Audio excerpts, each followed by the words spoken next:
What's up, y'all? Eddie Clark. Y'all know what it is right now. Hey, I'm at the Cherry Hill Mall, man. Checking out something different, something new, something ready for everybody, Barani. That's right. Aspire to inspire. That's what it's all about. And we here with like the owner. What's going on? What's going on, people? What's going on? My name is Ivad, co-owner of Barani. It's a brand that I operate with my wife, so come check us out at the Cherry Hill Mall, for sure. That's right, man. You also online, right? Yes, sir. We're online. You can check us out at barani.com, and you can hit us up anywhere from email. You can go on the Instagram, barani.apparel, and all socials, and you can find us there also. Yeah, man. It's out there, man. If you're down here in the South Jersey area, Cherry Hill, man, you come down, check them out. You know the deal with us, right? Unvaccinated Voices. We support black business, and that's keeping business in the black. That's what it's all about. So you got to be able to get this stuff. It's online. Check out the QR code I'm showing you guys right now. Make sure y'all check that out. Hit that up and check out Barani. It's going to be on every week on the show. We're going to be pushing it, so y'all need to know. We support black business, keeping business in the black. That's what I'm talking about. So make sure y'all check us out. Barani, aspire to inspire. What the hell more do y'all need to know? Check it out, y'all.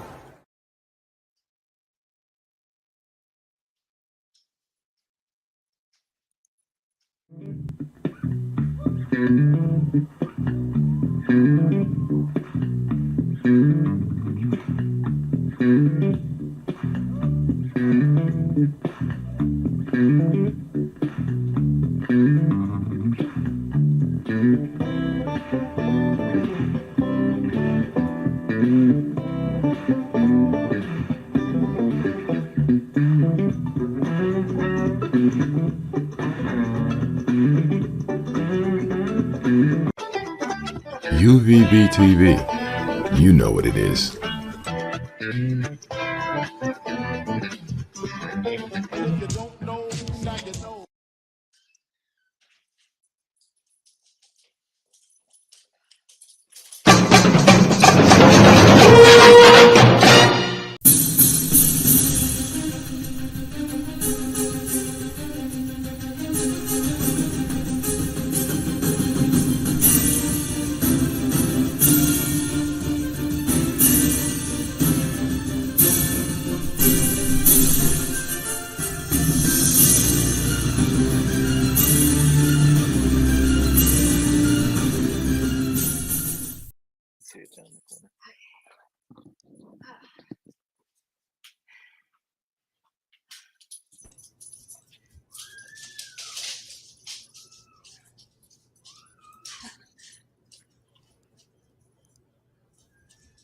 Oh, boy.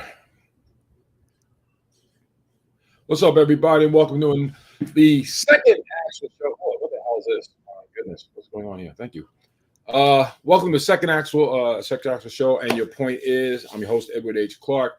Want to thank you guys, man, all the responses you guys gave me last week, man, for last week's show. Like I said, this is a debate, not an argument. I got different people, different backgrounds. They're coming on with their own ideas, their own thoughts. All I ask everybody to do is respect that. You know what it's like. You sit and watch Facebook. You got two people on, and you read it, and because you hear people going back and forth, and you get the impression that they're hateful, or they don't like nobody, or they're acting all crazy, and that's not the case at all. The fact of the matter is, because they happen not to disagree with you, that's the way you hear it. So what I do with this show is I'm giving everybody a chance to actually be heard, and actually you can see without. If you think they're an asshole, find out for yourself.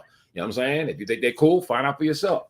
You know what I'm saying? With that said, we got a couple of our guests haven't been on with us today. One of the guests was supposed to be Ron, was my man from the Young Republicans out in Massachusetts. He's not going to be able to make it. Unfortunately, he had a family tragedy accident happened down in Florida, and he had to make that trip. But he will be joining us on a future show, and he's actually going to send me a video about the subject that we can all get into. So I'll tell you what, let's not waste any more time. Let's get into this thing. Because like I said, you're watching, and your point is, it's a debate, not an argument. Let's bring on our first guest. This first person I'm bringing on, I happen to have a great affinity for, because in fact, I met her a while, man, at Shrimp Stock, and we haven't had a chance to bring Shrimp Stock back. And I think the only reason Shrimp Stock's not back is because I'm black. But that's not the point. I love him to death, man. She's great. She's a great girl, man. She's got it going on. If you guys have checked out my page, you know she keeps it straight. She don't BS, man. She tells it like it is. Yo, check it out. It's my girl right there. That's Jinx Bullet. What's up, girl? How you feeling? I'm good, Eddie. How are you? Got no major problems at all. And we're gonna get into this. And you with your two lovely, you got two lovely young ladies, and they're both in school. And it's a very good subject for you to be hitting on because people need to hear a couple different sides of this thing.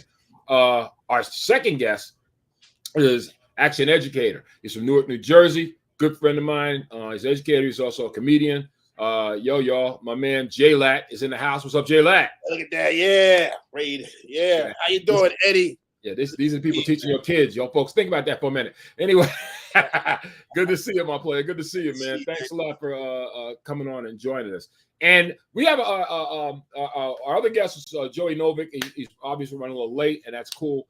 I'm sure he'll get here. I got a guy coming on right now. I met him when I met Jinx, her husband. Good guy.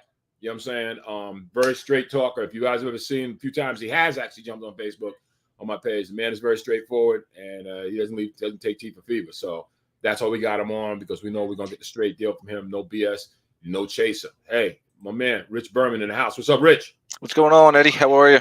Ain't nothing to it, man. Ain't nothing to it. So you guys see what's going on. Here's our panel, and I want to get into our subject of the day. And this is a subject that for a lot of people has been a thorn in the side of some people. It's been a good thing for others, but that's what we're going to talk about today, and that is critical race theory. Before we get started, what do you say we take a quick look at this? I have a video here, just a quick video about critical race theory. Let's take a quick look at it, and then we'll come back and we'll hear everyone's opinion on that. Yes. Okay. Oh, shucks. By the way, you guys got me on one thing. It's like I've been doing this for a while, but the fact of the matter is sometimes because it's a new show, I make mistakes. So don't make fun of me. What is critical race theory and why is it under attack? What do you say we take a look? Educators are facing questions about critical race theory. But what is it and why is it under attack? Critical race theory is an academic and legal concept that's been around for 4 decades. The core idea is that racism isn't just about individual prejudice or bias. It's woven into public policies and laws, even those that seem to be race blind. Single-family zoning, for example, makes it harder to build affordable housing and further desegregation efforts. In K-12 education, people have applied these concepts to patterns of student discipline and tracking systems. Because racism is part of this context of everyday life, people, white or non-white, who don't intend to be racist can nevertheless make choices that fuel racism, the theory says. It's important to note that critical race theory isn't a program or a training or a curriculum. It's a way of thinking about the world. Still, it's controversial because critics, largely though not exclusively conservatives, allege that this way of thinking fuels division or pits people of color against white people. Lawmakers in more than a dozen states have already passed or are debating legislation to ban the use of critical race theory or divisive topics in the classroom. Sometimes critical race theory is conflated with anti-racism and social justice, which are more common terms and concepts used and taught in schools. This might mean that parents or school board members could use the term critical race theory to challenge curriculum and lessons. Proposals to ban critical race theory could have a chilling effect on what teachers teach about certain topics. They might worry that teaching the full history of the removal of Indigenous peoples, or the Civil War, or the Tulsa race massacre will land them in trouble with parents or administrators. While some district officials have issued mission statements or resolutions, or they've spoken about changes in their policies using some of the discourse of critical race theory, it's actually not clear to what extent educators are explicitly teaching these concepts, or even using curriculum materials or other methods that implicitly draw on them. This is a really complex topic, so we encourage you to look at Education Week's resources at edweek.org/race to learn more. That's just a overall view of what this whole thing's about. One of the biggest problems with critical race theory is the parenting side. And let's start at the bottom and work our way up with this thing. And Vicky, I'm gonna go to you first with this. You as the your mother, You have 2 daughters. You're white.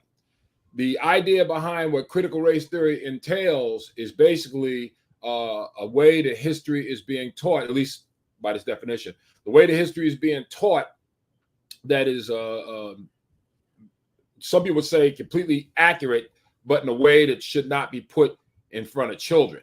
What do you think is the result of presenting history this way to kids? So my kids are in 5th grade and 3rd grade. Okay. I feel as a parent that if you want to teach, and you should teach, tolerance, 100% yes. And it's also important to teach history as it happened so that we don't repeat it. But I don't feel that the other side, see, our school, they don't call it CRT, they call it SEL, they call it social emotional learning. It's the same thing. It's just painted a different way, but it's the same thing. I don't feel like you need to teach kids critical race theory. Kids don't see color. They don't. They don't see color. And they can't think critically. CRT is a college level class. It shouldn't be taught in any kind of way in elementary school. Elementary school kids need to learn reading, writing, history, and arithmetic. That's what they need to learn. And history is important, but you need to teach it in a way that younger kids can understand it. They don't see color. They don't understand. They're not at that level yet. That's a learned behavior that they learn at home. They shouldn't be enforcing that at school, because if you don't teach that at home, like I don't teach my kids that. My kids are taught tolerance. My kids are taught that everybody's the same and you don't judge anybody just from the color of their skin. I mean, I feel like the whole CRT, it gets a little blown out of proportion sometimes with some parents. They think that it's if you're black, then you need this and you need to get these things better because, you don't need them because you're white. I don't think that that's actually what's being taught, but people blow it out of proportion and they think they hear CRT and it's like a trigger and they lose their minds about it. It doesn't need to be that way. It's just history. We need to teach history. History is important. We need to teach it so we don't repeat the past. But when we're talking little elementary school kids, I mean, maybe lay off. They don't. My kids don't see color. They don't know that they. I mean, they see color. They're not stupid, but they don't think of that in a different way. They're just like, oh yeah, that's my friend Freddie. They don't think of, oh, that's my friend Freddie. He's black. Like they don't say that. They're just like, that's Freddie. I don't know who Freddie is, like I teach them to be blind that way. And I think everybody needs to teach their kids to be that way. If everybody just taught tolerance and we learned from history, this world will be in a much better place. Well, before I move on to Taj, let me just say about your children, the one thing I will say is they obviously don't see color, but they don't like people that talk too much, because there's a world famous picture on my Facebook page of your children actually putting their finger in my mouth saying, Ed, you talk too much. You need to chill out. So I still remember that to this day, and my daughter and son has tried it on me a couple of times. That's another story for another time. Taj, you work in the school district. You're out here talking to these kids every day. Talk to me and tell me, Taj, for the most part, what is it? When it comes down to you and your school district and how, why is it important? Is it important that kids learn it at such an early age? Is there an age? Do you think there's an age limit that kids should start being taught this stuff? I remember I was taught slavery probably around the 8th grade. That's pretty much where the critical thinking, that level starts. As a teacher, I teach elementary. My school doesn't go past 5th grade. It is very hard for me because the reality is they have day off on Martin Luther King's Day, right? Everybody has Martin Luther King Day off. And we have Black History Month. And I'm an art teacher. So I like to do Martin Luther King or African American inspired art. But you got to explain it. You got to explain why we have these holidays.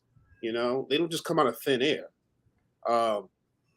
Kids, you're right. Kids that young don't understand. They understand color. Like if I bring my son and he's a white boy, and the kids are like, why doesn't your son look like you? like they're gonna see that part. They're not gonna see all. They're not gonna understand racial, tension, all that stuff that most kids learn. If they're racist, they learn it from their parents or the outside world. You're right. Kids kids that age, they'll see you as different, but they don't think lower or higher of you.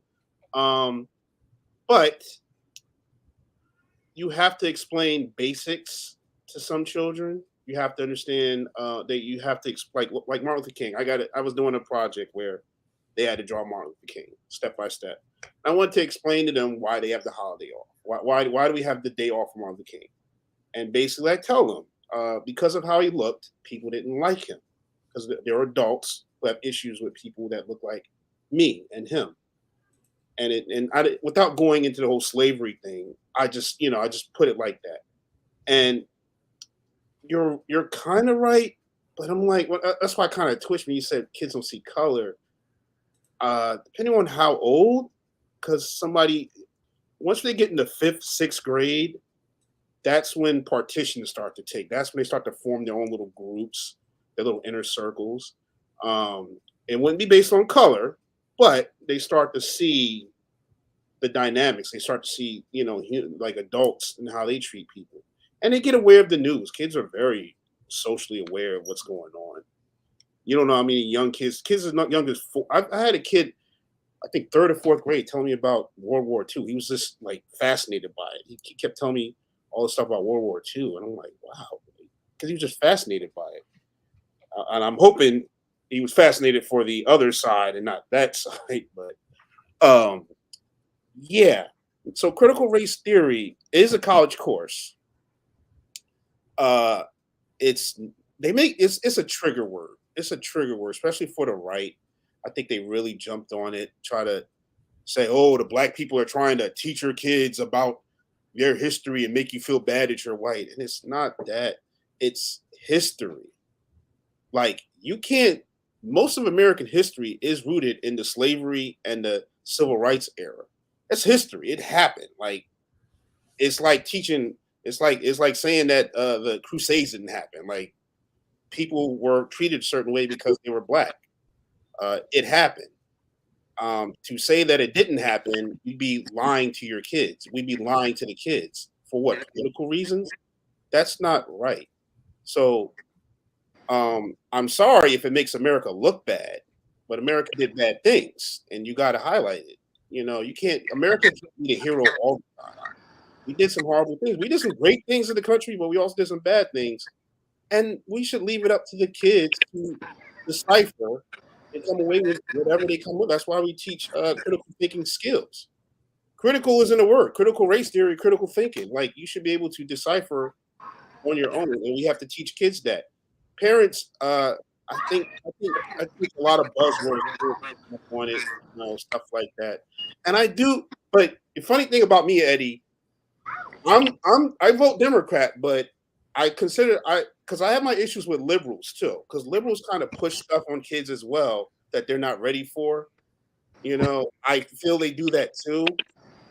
And as far as me, I'm not trying to get in any trouble. Parent says, hey, I need look, whatever. I'm not trying to be I'm not trying to make a movie about myself and my struggle as a teacher. I'm just trying to, teach my kids, how to do their art and live to see another day. But yeah, critical race theory should not be taught to kids that young, because they simply for the fact is they won't understand. Not all the other stuff that you offer them to understand and grasp until they get a little bit older.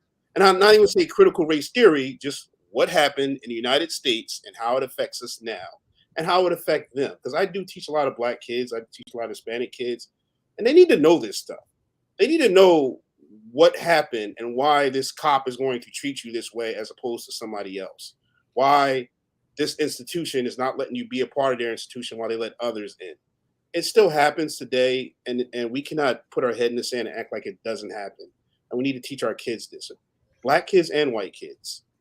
We all need to learn for understanding purposes. Even if you don't agree, at least you know. At least you can't say, I never heard of this. I never seen this. I hope I made sense. Two quick points on it before I move on to Rich. First of all, we're joined by Joseph Novick. We call him Joey Novick. He's a comedian, lawyer, and also a former town councilman in Flemington, New Jersey. How you doing, Joey? Hey, thank you, Ed, for having me on. And I'm sorry I was late. I was delayed by a legal issue that I was working on for someone on a Zoom call.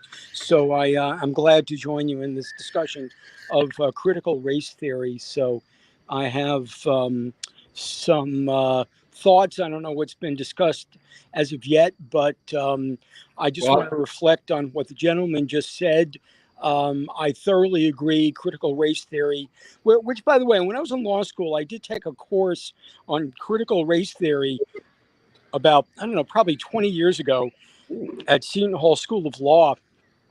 And I never really thought it would ever reach the level of just, adversarial controversy, because everything that was taught there seemed to be a very well academically founded perspective on race in America from before the American Revolution right up until now, and to be taught that, and I do think it should be taught in an age-appropriate way, just like anything else is taught in an age-appropriate way in schools.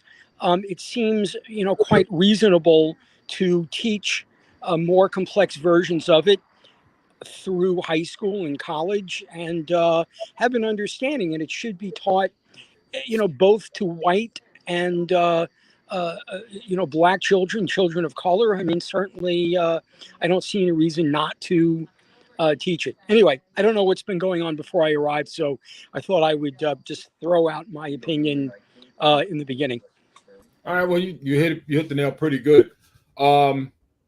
Rich, I was watching a program.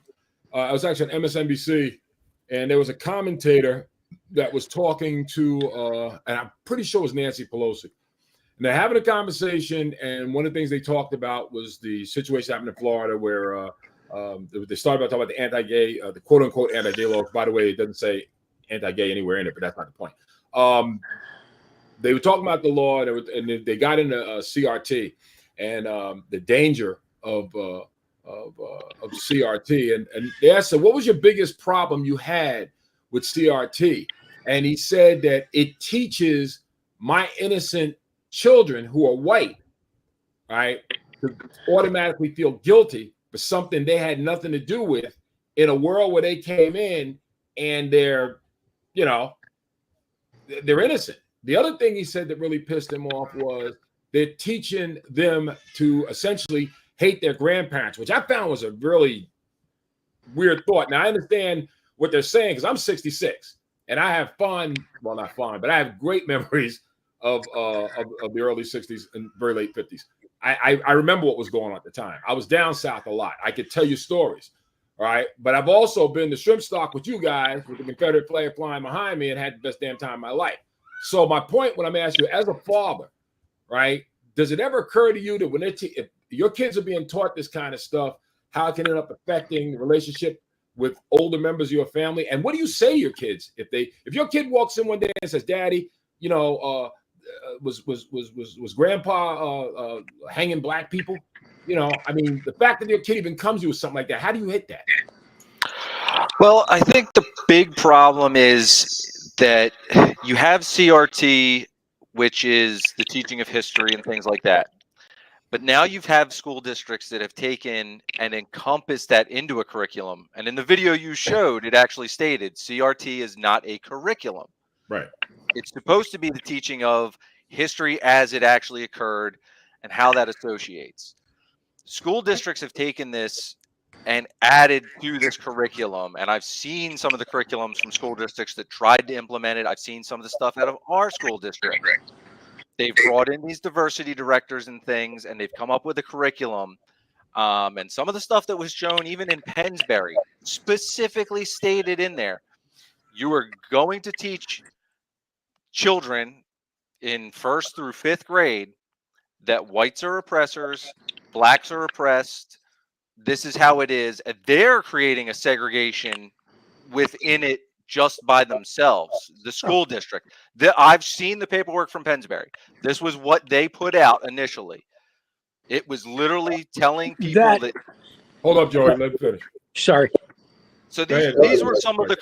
That's where I think some of the big problems lie. Is because people are saying, oh, critical race theory, and also seeing these other things that people are trying to add to the curriculum and combining it. And that's where you have this big uproar about, oh, CRT, I don't want this taught in my schools.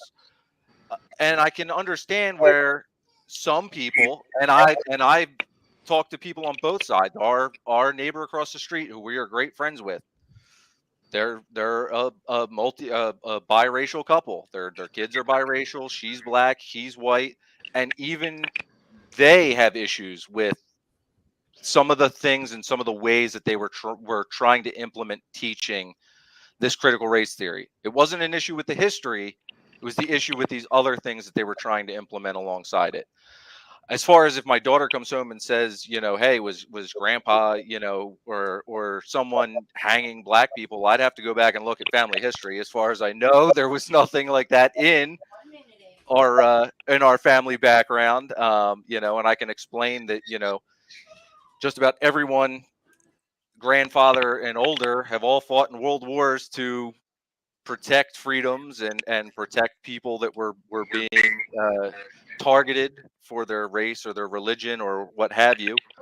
But that's, I think, the big problem that I've seen with a lot of the CRT stuff. It's people are confusing the actual CRT with other curriculums and other agendas that are trying to be pushed by school districts, school boards, or what have you, and it's all being lumped under one umbrella. Yeah, before Joey, before you go, I just want to let me just say on that. There have been documented cases more than once of certain school boards pushing beyond the boundaries of what CRT is supposed to be, and which has caused a lot of problems. And I give you, for example, the York school district, which ended up York, Pennsylvania, where they had that big hoop-de-doo, and as a result of the way it was pushed, it ended up bleeding into the fact that they started having a problem with certain books based on, not, as I understand it, it wasn't based on the actual the book itself. For instance, the one about Rosa Parks, the children's book about Rosa Parks. It wasn't about the fact it was Rosa Parks. It was the criteria and the way that they were breaking it down that caused them to say, if this is what you were going to do, if you're going to change the criteria in the school, this is one of the books we can't have. But of course, it was put out by a lot of media people. I'm not getting this liberal media stuff. I'm the moderator, but I'm just laying out the way it was. A lot when I looked at myself, I noticed on certain media outlets they made it look like they didn't explain the whole story the way it actually happened. I happened to look at I think it was WTAE. I actually saw the feed from that, and they broke it down and what it was actually all about. When the regular media got a hold of it, they just made it look like it was a racial. They just don't like it because Rosa Parks, and they don't teach the kids about what black people did, which is completely untrue as far as the York School District, based on the news reports I saw from that area and the general news reports I saw from ABC, NBC, CBS, and CNN. Joey, go ahead. Yeah, I wanted to correct a couple of words that were used here. Critical race theory, and again, what I usually do is I always use the full term critical race theory rather than the initials, because I think it's important, so that becomes the branding rather than the KFCing of very important terms. The critical race theory is appropriately named, and I don't know the gentleman's name, but the languaging of critical race theory isn't so much that whites are oppressors, which is a statement in the present tense. That what critical race theory teaches is that white people have been oppressors in the past, and that is not an untrue statement, and the effects of that can be felt today, as we see in the Black community, where Blacks have they live shorter. They have a shorter lifespan. They have lower incomes. They have less wealth. Their incarceration rate is much higher. There's reasons for all of this, and there is a the GI Bill after World War II. banks were giving out loans for homes and for education.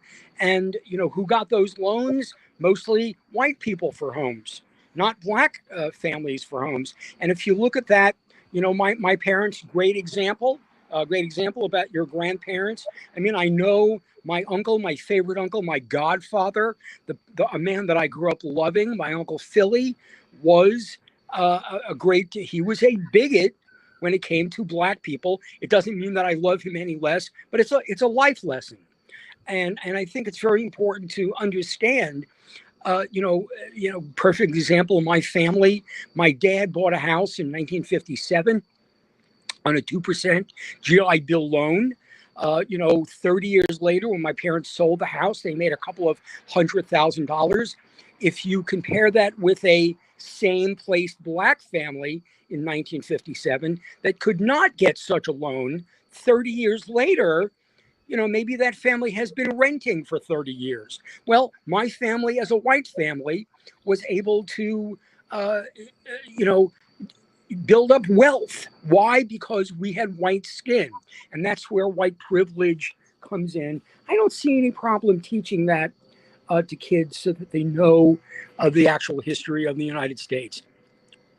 And to piggyback on that, you forgot to mention redlining, where people had to live in a certain area, not just black people. Yeah, redlining. All that they made people live in certain areas. So the black person couldn't live, in this part of town. And guess what? If we need to build a highway, we're just going to build that shit right through your city where you guys live at. And that happened a lot here in Newark, where I'm at. But just to piggyback, he's correct. And how do we? Not only that, how do we fight it if you don't figure out where the problem started? We can't just ignore it. We can't just say, we can't always adhere to people's sensibilities all the time. And it is sensitive. It is sensitive to, if you're a white person, I get it. You're a white person. You didn't do anything wrong. You don't not like black people. You didn't participate in any of that stuff they did